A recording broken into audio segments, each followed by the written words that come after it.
उस दिन उसके मन में इच्छा हुई कि भारत और पाक के बीच की सीमा रेखा को देखा जाए। जो कभी एक देश था, अब वो दो होकर कैसा लगता है।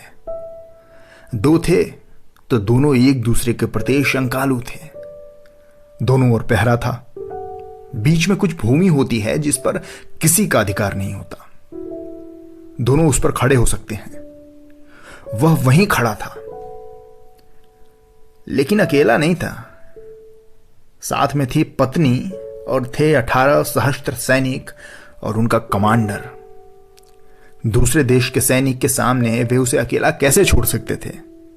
इतना ही नहीं, कमांडर ने उसके कान में कहा कि उधर के सैनिक आपको चाय के लिए बुला सकते हैं, जाइएगा नहीं, पता नहीं क्या हो जाए। आपकी पत्नी साथ में है और फिर कल हमने उनके 6 तस्कर मार डाले। उसने उत्तर दिया, जी नहीं, मैं उधर कैसे जा सकता हूं। और मन ही मन कहा, मुझे आप इतना मूर्ख कैसे समझते हैं। मैं इंसान हूं, अपने पराये में भेद करना जानता हूं, इतना विवेक है मुझ में। वह यह सब सोच ही रहा था कि सचमुच उधर के सैनिक वहां आ पहुंचे। रोबीले पठान थे। बड़े तपाक से हाथ मिलाया।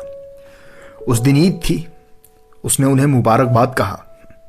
बड़ी गर्मजोशी के साथ एक बार फिर हाथ मिलाकर वे बोले, इधर तशरीफ लाइए, हम लोगों के साथ एक कप चाय पीजिए।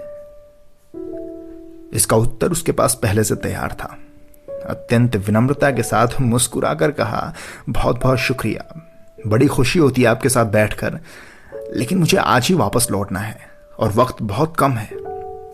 आज तो माफी चाहता हूं।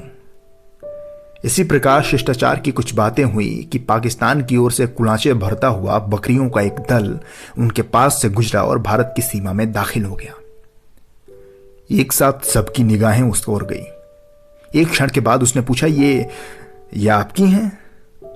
उनमें से एक सैनिक ने गहरी मुस्कुराहट के साथ उत्तर दिया, जी हां जनाब, हमारी हैं, जानवर हैं, फर्क करना नहीं जानते। तो ये थी विष्णु प्रभाकर की शॉर्ट स्टोरी, लघु कथा फर्क।